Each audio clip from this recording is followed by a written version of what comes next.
Let us now move on to scenario number 2. This is another confrontation. This is a peer confrontation. And like the first one, we gathered this information, we put this scenario together from a number of very similar incidents that took place at medical centers around the country. We call this attention.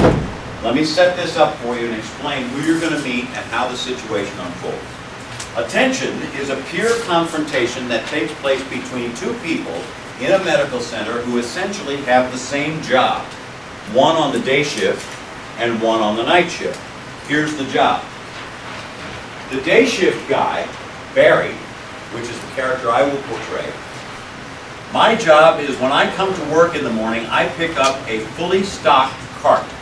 Doesn't matter what kind of cart it is. It can be a housekeeping cart, it can be a supply cart, it can be a dietary cart, doesn't matter. I pick up a completely stocked cart from my station in the morning when I get here, and I make rounds throughout the medical center during my shift, dropping off things that people in the various departments need. Now, I have a schedule to follow. If I get behind schedule, somebody in one of those departments is likely to call my boss and say, hey, Barry is late. We need the stuff. And I will probably get written up for being late on my round. That's the way the job is structured. Okay? When I finish, my job is to restock the cart before I go home for the night shift. The night shift guy, Chuck, portrayed by Rob, comes in, just like I did, picks up the fully stocked cart and makes his rounds throughout the medical center on the night shift. Like the daytime, if he's behind schedule, somebody will call, talk to his boss, Shirley, portrayed by Jackie, and she would write that up. Now, in our situation, Chuck has been written up 4 times in the last 6 weeks for being late on his rounds. Each and every time that Shirley has written him up in the last 6 weeks, he has explained to her, or tried to explain to her, that the reason he's late on his rounds is that when he got to work that day, the cart was not fully stocked. And he had to take 30 minutes or so to finish stocking the cart so he could begin his rounds, which put him behind schedule to start with, and that's why he was late making his delivery. Despite the 4 write-ups were done and are in his file. Also, during that 6-week period, Chuck, who wants to move up in the organization, has been telling his boss, Shirley, that he needs to have 2 of his Friday night shifts changed so that he can work days for 2 consecutive Fridays, which will allow him to take a supervisory safety class that will qualify him for promotion. So far, nothing has been done. That's the situation into which these 2 individuals are about to walk. So as you watch it, did we already give Team 2 their forms? If we can give Team 2 their scenario analysis forms, we're going to ask you folks in Team 2, which is this table right here, to try to chart the assumptions that you see being brought in by the various people in this scenario. Just that table, Mark.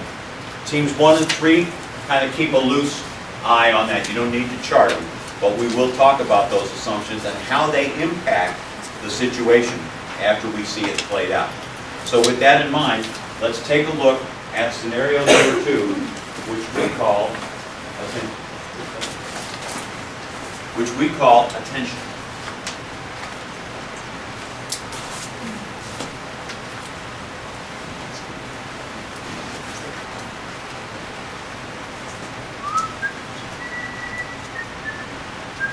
Hey Chuck, what are you doing here so early? Your shift doesn't start till 6 o'clock. Yeah, I came to talk to you again about how you're stocking the cart. Yeah, we've been over that already. I go through the checklist every day. What more do you want? Yeah, you may go through the checklist and you may even check off a few things, but the reality is you're not stocking the cart properly. Okay? I spend the first 30 minutes of my shift restocking things. I get behind. Shirley writes me up. I already told Shirley, your name belongs on those write-ups. Oh look, that ain't right, man. I may not fill everything up to the brim, okay, but I always leave you plenty of stock to get your job done. Then how can I spend the first 30 minutes of my shift doing your job? Hey pal, you don't have to worry about doing my job, okay? You just take care of your own business, okay, and try to stay out of mine. Look, I got enough stuff to deal with without you breathing down my neck all the time. I'm serious, Barry, okay? I already told her, if your name doesn't go on those write-ups, I'm going to the union. Oh, is that right? Yeah. Well, Shirley can't do that because Shirley's not my supervisor, okay? As far as going to the union is concerned, you can go to the union all you want. Everybody knows what this is about anyway. You're just pissed off because I got the day shift and I can't rotate any of those shifts to you. That is bull. You know what? Can't has nothing to do with it, okay? You refuse to rotate those shifts to me. You know I need 2 Friday shifts to take my safety course, and you know I need that course to move up. But you laugh yourself so you know I can't get anywhere because of You know something? If you need a couple of Friday shift changes, why don't you just tell Shirley to get somebody else? And you don't stock the cart properly and hurt my performance reviews. Do you listen to anybody but yourself? I said if you need a couple of Friday shift changes, why don't you just tell Shirley to get somebody else? And then I lose a shift. I can't afford to do that, You know what? That is not my problem. The way you talk, everything in your life is my fault. It's probably my fault. You wet the fish. Okay, you know what? Hey, what's going on? Okay, you heard him. Listen, I don't care what he called you. You can't just take a swing at him. He's been pushing me and pushing me for weeks, okay? Not stocking the cart properly, laughing behind my back. I'm sick of it. So you're coming early for a fist fight? Listen, this is not a conflict resolution process I approve of. And why didn't you go to Miguel? Very super. What's Miguel gonna do? Huh? Sit me down, pat me in the back, say it's gonna be okay. It won't do anything. You supervisors are just as bad as union reps. Oh, he's just mad because I got the day shift that he wanted. He's been making my life miserable ever since. Barry, that's not fair. You don't know that to be the truth. The truth? Everybody knows it's the truth. You can ask anybody on this floor and they'll tell you. Go ahead, ask him. Ask Tommy, or Lisette, or Caleb. Go ahead, ask him. I will do no such thing. All right, this is a work issue. You both hear me. A work issue. Yeah, right, what? My report will read as follows. Chuck feels that you are not completing the task of preparing the evening shift card according to the schedule, according to the checklist. So here's what I'm going to do. I'm going to check Barry's card every afternoon before Barry punches out to make certain that the card is ready. If there are any problems with stock shortages, I will write it up accordingly. I will also inform Miguel of this very unfortunate incident. A lot of good estimates, yeah. So Miguel is a very good supervisor. He's got to oversee 6 departments on his own. You try doing that sometime. How can I? When Barry's too selfish, give him any shifts. Listen, enough. This is a work issue, okay? Now, you can either keep this as a work issue, or I go to HR with this little fistfight episode and recommend that you both be let go. I have the grounds to do that right now, and both of you know it.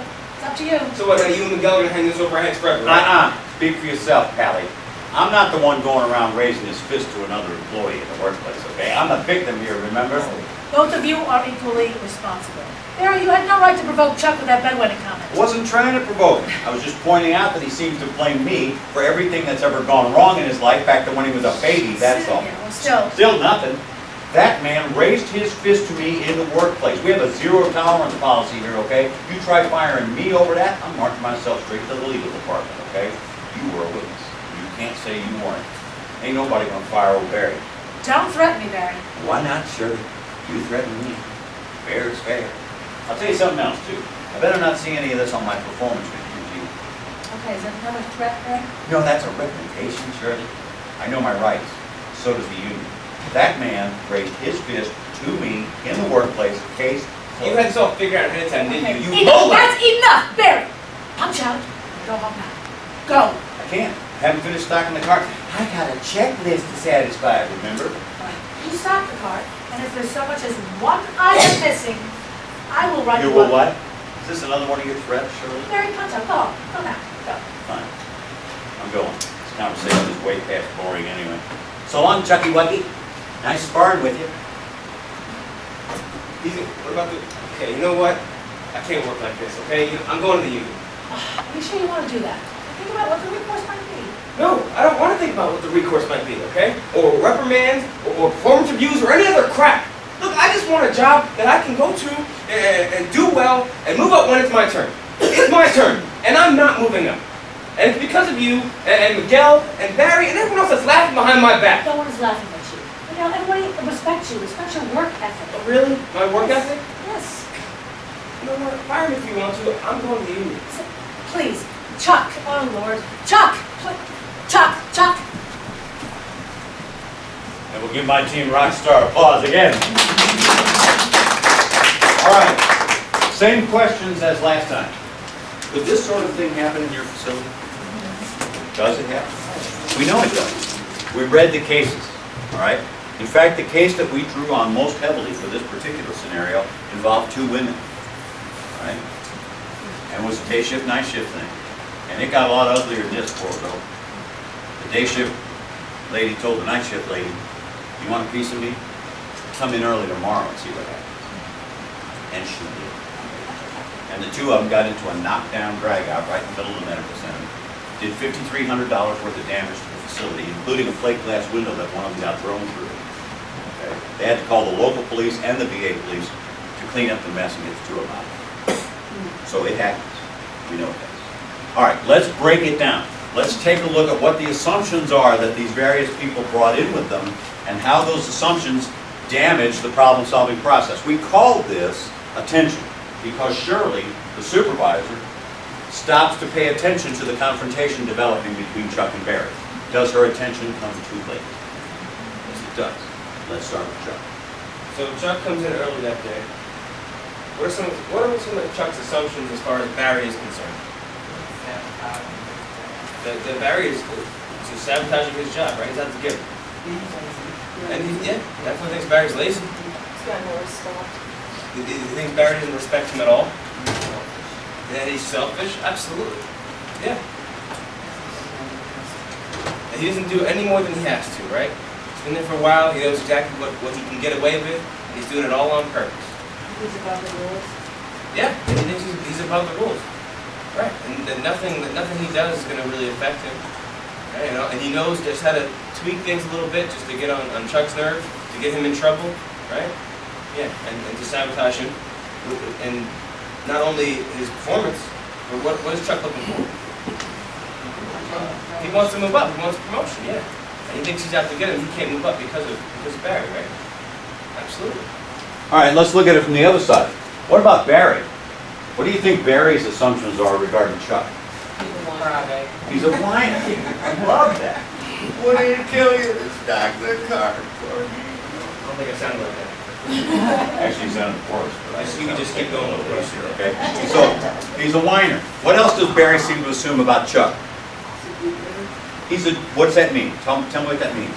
Always has to be right. Yeah, he's trying to advance himself by looking good to the organization at the expense of anybody that might be. It's all about him. And you can't defend yourself, because all of a sudden he goes to the union. Nobody, and he won't take responsibility for himself. He's always got to try to find somebody to stick up for him. He'll go to the union, he'll go to the boss, whatever it is. Okay, Barry seems to have that assumption about Chuck, doesn't he? What else does Barry seem to assume about Chuck? Yeah, that I'm supposed to be taking care of him. Excuse me. Okay? Yeah. That he's an easy target. Okay? Oh, yeah. I mean, yes, Barry seems to assume that. I'm sorry. So I sort of slipped into character there for a minute. But yeah, Barry seems to assume that about Chuck, that he's an easy target. He's easy to manipulate. I can push his buttons anytime I want. Okay? Now, from what you saw and heard, what would you say Barry's assumptions are regarding Shirley in particular, or supervision in general? She's not his supervisor. A, she's not my boss. I don't care. Okay, over here, Michelle said, or not Michelle, but Mimi said it's lacking. What do you mean by that? There's no leadership here. Okay. What else does Barry seem to assume about supervision, or Shirley in particular? It's unnecessary. It's really a waste. People don't do anything. Okay. What else does he assume? She has no power. Barry seems to have this notion, the way I usually put it is that he's 55 and fireproof. Okay? Got no power over me whatsoever. We like to call Barry the puppet master. He knows the strings to pull, and he doesn't mind pulling them at all. He knows exactly how far Shirley can go, and he knows exactly how far he can go, and he will take it to that extreme every time.